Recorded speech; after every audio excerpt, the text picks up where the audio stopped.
Say somebody has a good body, like a guy, with some muscle, not like me, much bigger than me, shall we say, right? And immediately they start talking about some defect that they have, and that they are, they've been going to the gym for such a long time, and they've reached this ceiling, and they don't understand how these other people are taking all these steroids and other things to get beyond. They should be doing that. There's a physical actual limit I have, and everybody has, and they're defending the fact that they're not as big as they want to be. I was just saying that it looks like you pay attention to how your health. We're not discussing steroids. We don't care. Maybe we care, but this is not the moment. And you're big enough. We don't care. Why aren't you getting big? No, it's just a compliment. Don't have to defend yourself that you're not big enough. Similarly with women, girls, right?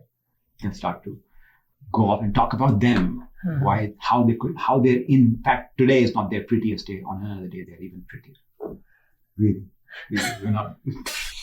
So you notice and you go back. Right? So they do not know how to take compliments. Is that right? Well, we'll talk about that. Okay. So they lack social awareness to understand that when this was said, it was meant in this way, in this purpose, and that must be answered, not how they feel about the same subject. See, many times people who are poor listeners aren't actually interested in what you are saying and understanding your point of view. Yes. They're thinking conversation is somebody raises a subject and everybody dumps whatever little knowledge they have out. It's like a vomit. So for them, a conversation is what I would call a vomit fest. Vomit meaning throw up. In America, they call it vomit throw up. Okay? Throw up fest meaning 5 people get together. I talk about a subject, and everybody vomits or throws up whatever little knowledge they have on that subject or their feelings about it. That's not a conversation. So this person misses the idea that there is a social construct, there's an environment, there are subtlenesses, there is a communication, there is respect. All these social awarenesses are missing because for them, conversation really just is everybody vomits, because that's how you talk when you're in 4th grade, for example. Right? By 8th grade, you start to switch gears and start having meaningful help given, help taken, and sensitivity, empathy, other things start to kick in. Social awareness kicks in. So I don't want to go there yet. Sure. But I'm thinking. But it's a valid question because other people will be feeling that. Sorry. Okay, here we go. So they defend themselves too quickly. Then some people will judge others too quickly. Right? So you're talking a little bit and you say, hey, those are nice shoes. Well, thank you. They go. So they have learned how to take a compliment. Right? So they say, thank you, blah, blah, blah. And did you see that other person's pumps? My God, what's wrong with that woman? What was she? Immediately judging someone. And you go, you don't like those?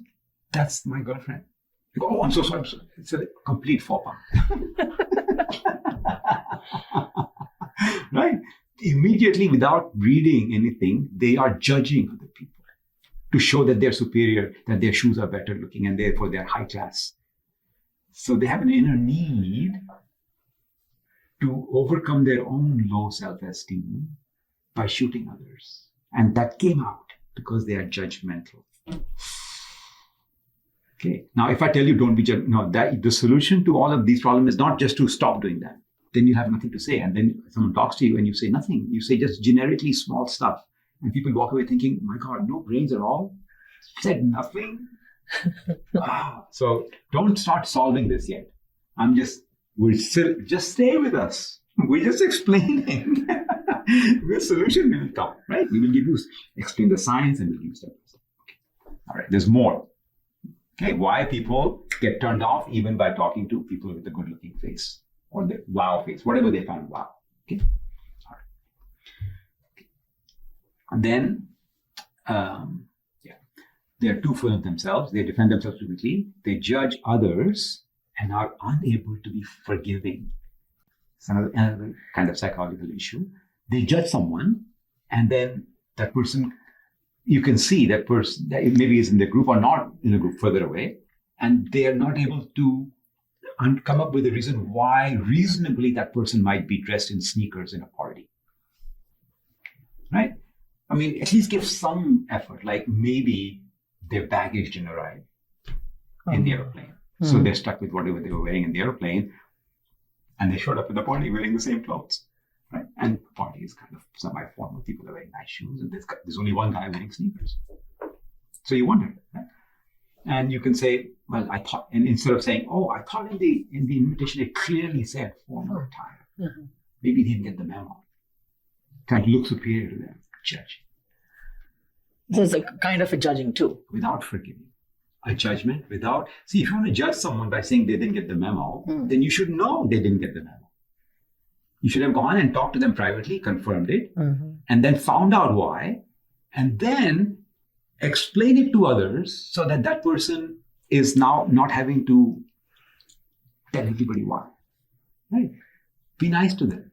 So they were lacking forgiveness and an ability to be nice and manage the situation to be better for everybody. So the attitude of how I can make this situation better for everyone, that depth in their love in their heart was less, and that came out in the way they judged. So what am I saying?